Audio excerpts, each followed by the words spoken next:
আব্বা, চলো বেটা বল। আব্বা এই যে কলেজ থেকে একটা কাগজ দিয়েছে, আপনাকে সই করতে হবে, এখানে একটা সই করে দেন। কলম দে, কি দিয়ে সই করবো? লেন আব্বা।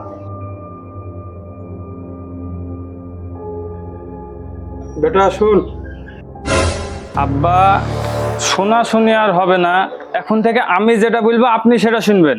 তার মানে কি বলছিস তুই? তার মানে আপনি যে এই কাগজে সই করলেন, এটা কোনো কলেজের কাগজ না আব্বা, এটা হচ্ছে দলিলের কাগজ। আপনি সই করে দিলেন, আজ থেকে আপনার সব সম্পত্তি আমার। এতদিন আপনি আব্বা আমাকে খুব জ্বালাইছেন, নিজের কথা মতো খুব উঠবস করাইছেন, আমি করেওছি, কিন্তু আর না আব্বা, এখন থেকে আমি যেটা বলবো আপনাকে ওটা শোনা লাগবে। এটা কি বলছিস বেটা? হ্যাঁ আব্বা, আমি অত খারাপ ছেলে না যে আপনাকে বাড়ি থেকে বাইর করে দেবো।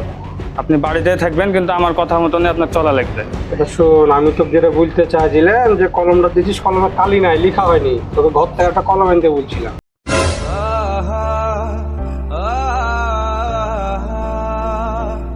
দেখ ভালো করে দেখ, সই আছে, দেখা আছে, দেখ দেখ। আব্বা, আমি তো প্যাং পেয়েছিলাম, প্যাং বোঝেন না? প্যাং তো আমি বুঝি, এবার তোকে বুঝাবো প্যাং কি জিনিস।